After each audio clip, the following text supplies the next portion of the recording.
Hi, this is Debbie back with Cheyenne Life, and I apologize for that last video being cut a little bit short.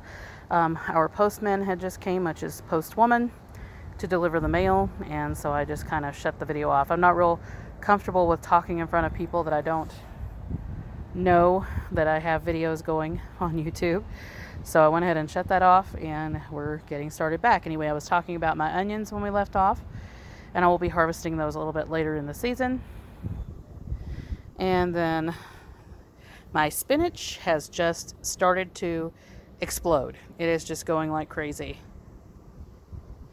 And the people that used to live here in this house had planted some hollyhocks, and those keep trying to come up. If you can see those kind of rounded arrow looking leaves, and I keep having to pull them out. They just keep coming back. I'm not a fan of those types of hollyhocks.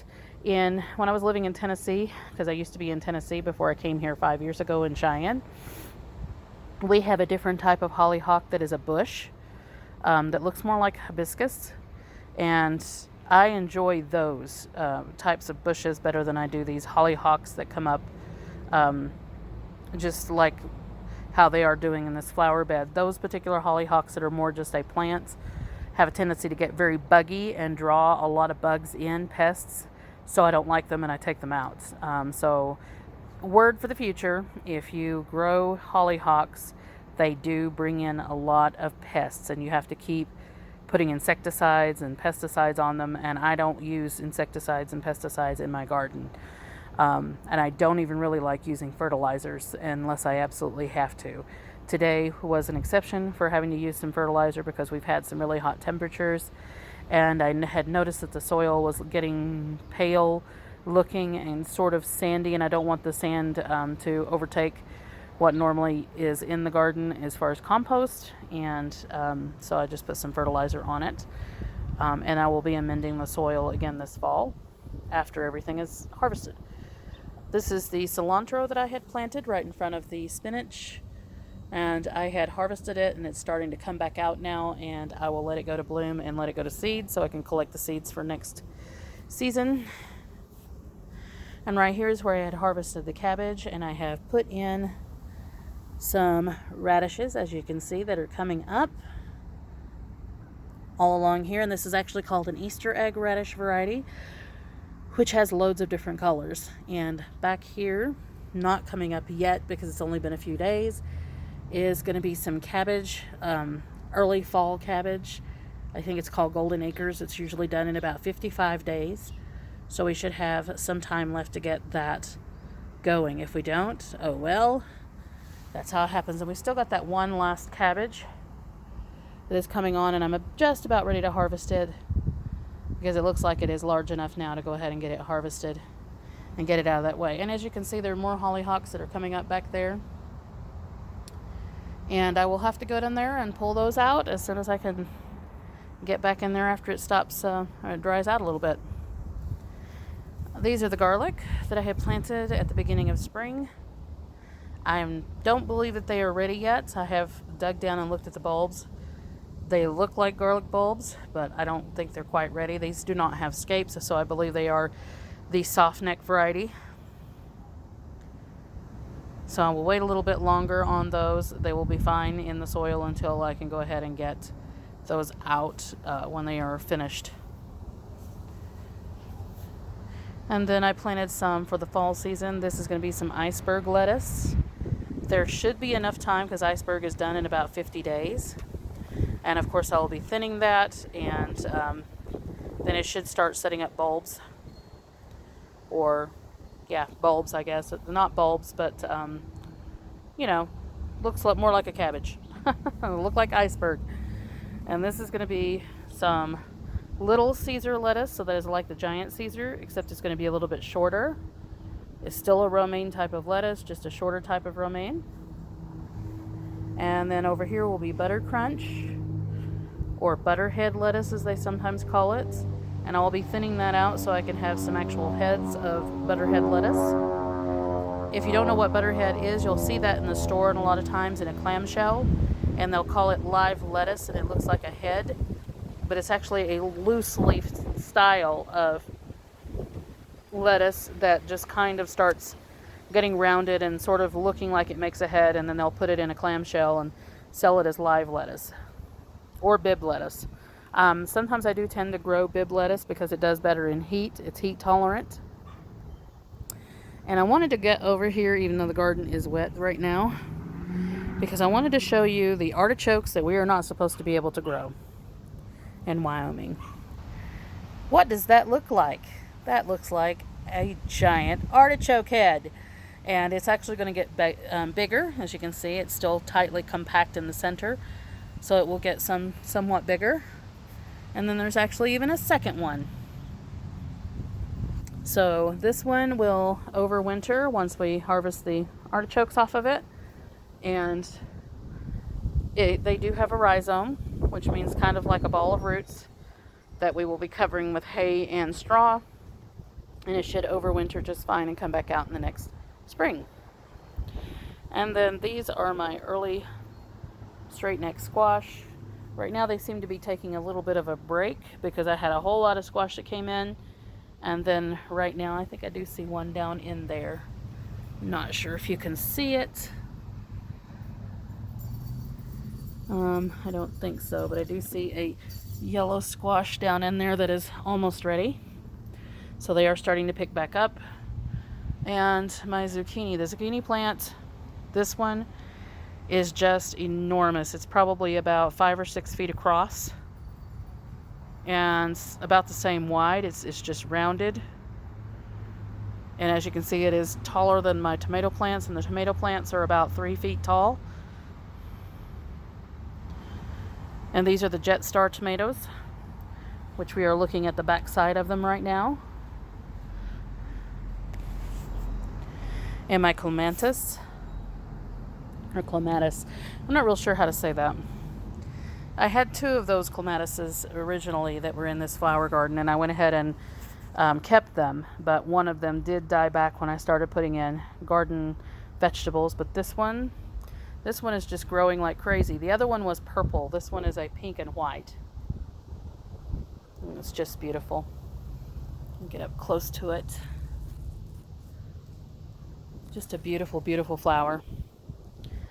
And I do have some acorn squash down in here, but it doesn't look like it might not make it. I think it's too shaded out, which is fine. I've got other acorn squash that's planted around.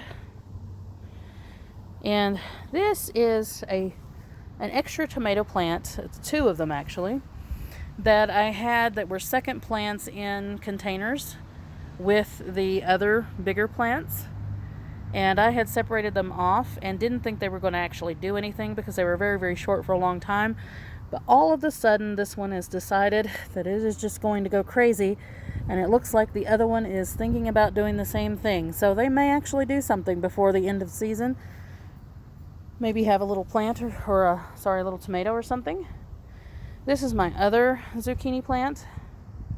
It's not quite as rounded, but it is about 3 or 4 feet across. And I do have, looks like some more zucchini down in there that are coming in. So this one is getting ready to take off again as well. And as you can see, I was telling you about my pepper plants not being very big, and they are now starting to get bigger, spreading out and getting peppers, as well as the gypsy peppers with the more yellowish color.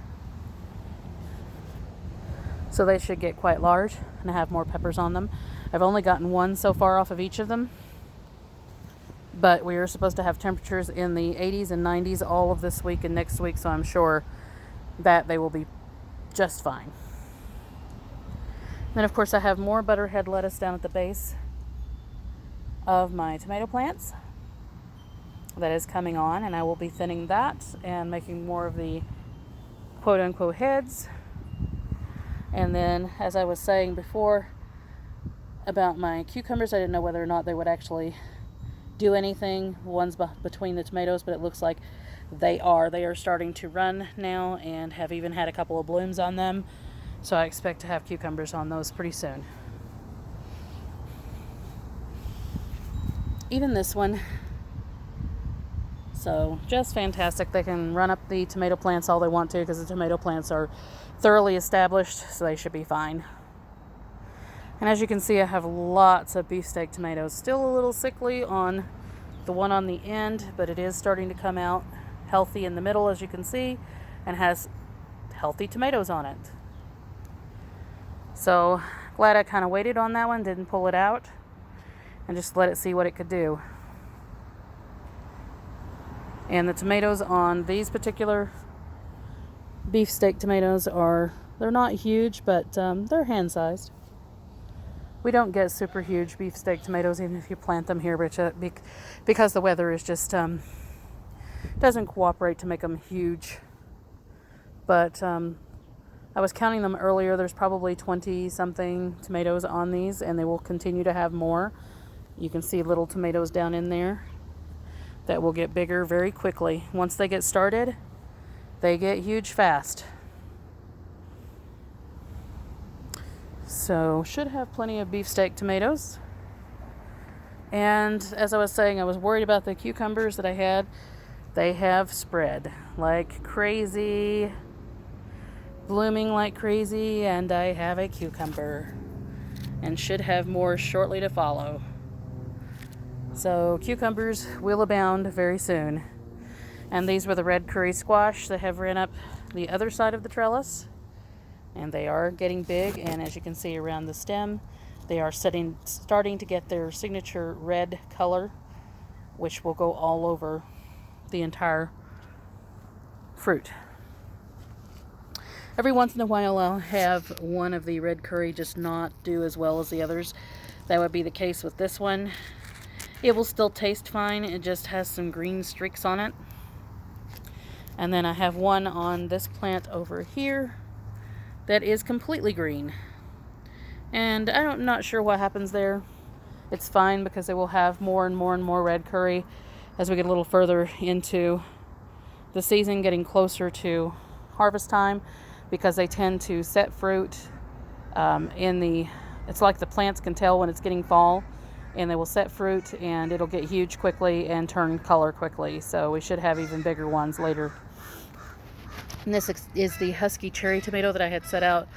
It's been about 3 weeks ago now, and it is starting to bloom more and get tomatoes on it.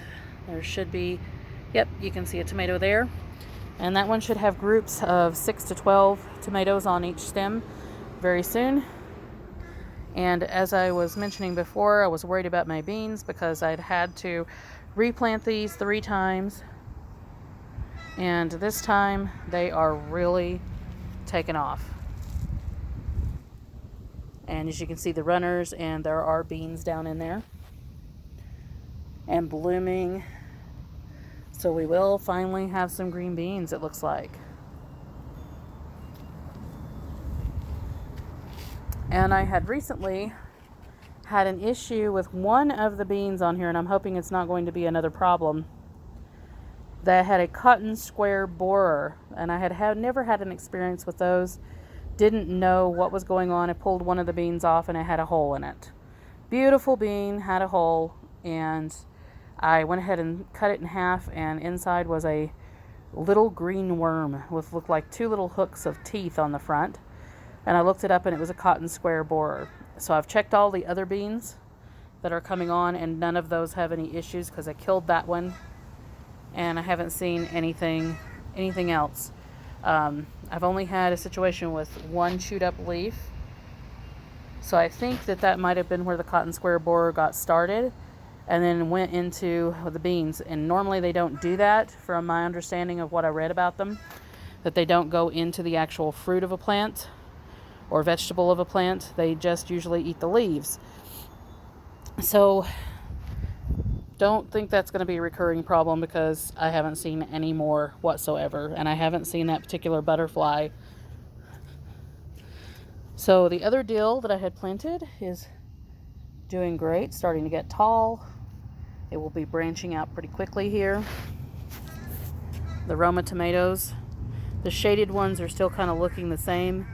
I'm hoping that they get bigger quickly. If not, it's okay, because I don't think most people realize this, but tomatoes, if they stay green, sorry about that, there's some motorcycles going by. If tomatoes stay green and you are getting to the end of your season and you have a frost looming, do not be afraid to go ahead and pull those tomatoes and put them in your windowsills or anywhere where they can reach light, because they will still go ahead and turn red, because the process of going into fall and having the vines dying off is what creates the sugars inside of the tomatoes and causes them to change color. It is not the sun so much as it is the sugars and being separated from the vine. But you do want to keep them in a windowsill so that way they stay dry and do not get humidity and cause them to rot sooner. So bear that in mind if you have tomatoes on your plants and you are worried that they are not going to turn red or turn color before the first frost, because you can go ahead and pull those and they will turn color. Doesn't matter how small they are, because I have pulled them before. When we had a snow come in the middle of September on surprise, I had pulled them and they were, some of them, really small, and went ahead and put them in my windowsills, and every single one of them changed color. All of them turned red. All of them were delicious, and I canned every single one of them. I still have quart cans of tomato sauce and diced tomatoes and things like that in my pantry. And one of these days I'm going to do a pantry tour so you can see some of that. And the other pumpkins, these are the blue pumpkins I had worried about, were not going to be getting ready or actually setting their runners, and will probably have fruit very, very, very soon because they are blooming. And these are still the watermelon vines. This is the second garden, the smaller garden or mid-sized garden out of the three. There are some watermelons down in there. They're still very small, but they do get large quickly. So we are still hoping to at least have 1 or 2 watermelons.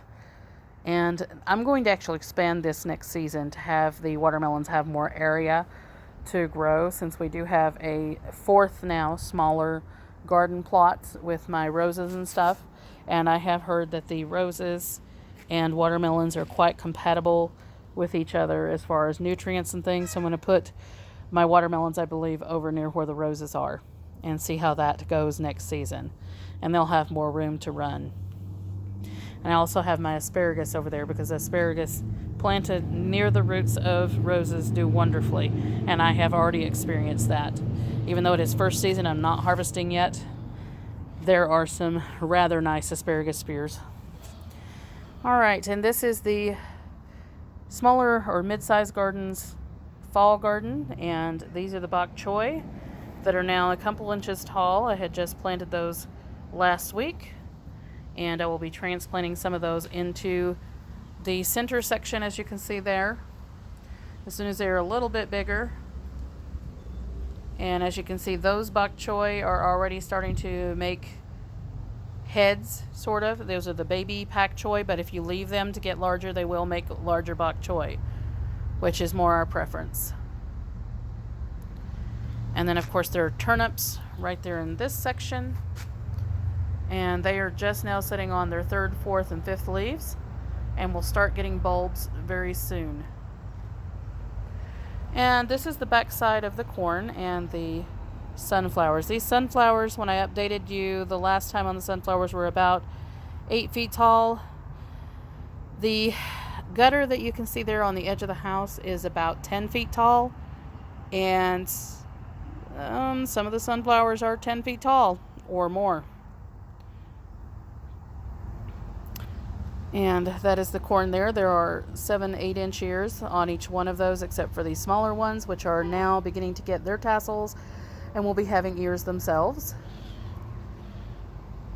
And some of the silks have just died on the corn ears, or dried up, and we will be waiting to harvest those a little bit later, because I want to make sure that there is kernels on those. This is my first experience with the early Sun Glow hybrid. So I've already pulled one, and it was not ready. It was a beautiful ear, just looked like it was fantastically ready. The silk had died on it, and I'm used to, when the silk dies back, especially on Golden Queen or Silver Queen corn, they're ready to harvest. But these were not. This particular one was beautiful ear, just did not have any kernels as yet. So we will be waiting a little bit longer. And from what I can read, it is about 4 to 6 weeks after the silks start drying up before that particular corn ears are ready. So I'm going to wait probably until mid-September and then go ahead and pull those. And this is, of course, getting closer to the sunflowers on this mid-sized second garden. And more about these pumpkins down at the bottom. We have jack-o'-lantern pumpkins, red curry, and what looks like has been a hybridized particular pumpkin. And I've got also an eggplant in here, which does have an eggplant on it. Let me see if I can find it. Oh, looks like we have two. So there's one. And these are the mini eggplants, so I'm not sure how big they get. I'll have to look that up. And there's a second one, larger one over here. Look beautiful. I'm not a fan of eggplant, but my partner is. And then I had to pull this jack-o'-lantern back away from my sunflower because I had started to dent the pumpkin on the side, and it already greened back out just about fully and plumped back out. And this pumpkin probably is about 10 pounds now. Hopefully it'll get a little bit bigger before it starts to turn orange, but in my experience, they get about 10-15 pounds and start to turn orange. This is jack-o'-lantern. But they can get much, much, much larger if all the conditions are great. And then this one is the hybridized one and is much larger than the jack-o'-lantern. And we are not sure what this one hybridized with, but the suspicion is the red curry, because I can't get to the stem right now, but if you look at the stem, there is some really bright orange all around the stem at the back. And then it's yellow all over. And a little warty. And what it was is that I saved the seed from a jack-o'-lantern that my grandson had gotten last season at Halloween time. And that particular jack-o'-lantern we just drew on. We didn't cut it or anything, and I saved the seed. And it was a very warty field pumpkin or jack-o'-lantern. And the warts look similar to what was going on with that particular jack-o'-lantern. But the yellow color is not, because that one was orange. So definitely hybridized, probably with the red curry, maybe even with one of my other squash varieties, which is surprising because it is so far away from my other garden and should not have been able to hybridize, but you never know what honeybees do. Honeybees are the pollinators, or mason bees. So next year we are going to start a beehive here in Cheyenne, as well as I'm going to get some of the mason bee houses so we can draw in more pollinators. Even though I do seem to have enough. At the beginning of the season I was worried about pollinating and did some hand pollinating. But later in the season we've had honeybees galore, so they finally figured out where everything was. And then I have a red curry down here at the base of the corn in the front. And that red curry is now probably about 8 to 10 feet, maybe longer. And it has red curry on it. There is one right there. And it'll have many more on it before the end of the season because they get ready so quickly. And as you can see, my corn does have some very nice ears on it, 7 to 8 inches long. And as you can see, the silks are dyed back and still not ready to pull because I already pulled one and it was not ready. And I do not want to waste my corn because I have such a small patch. And then we have the third smallest garden plot, which is also a converted flower bed.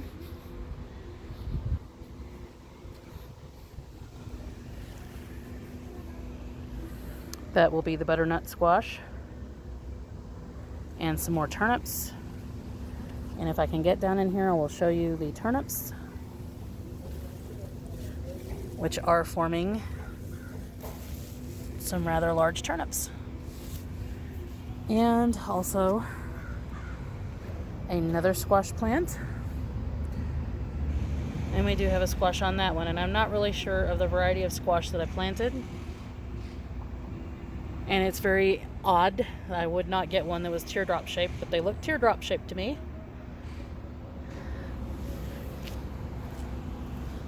And more sunflowers. And these are the shorter, smaller variety of sunflowers. And more butternut squash. And the Armenian. And that is it for the video. I hope everyone likes the garden update. Maybe you get some ideas, inspiration. And again, make sure you like, subscribe, hit the notification bell so you get the notifications of when I have another video come out. And I wish everyone well. Have a great day.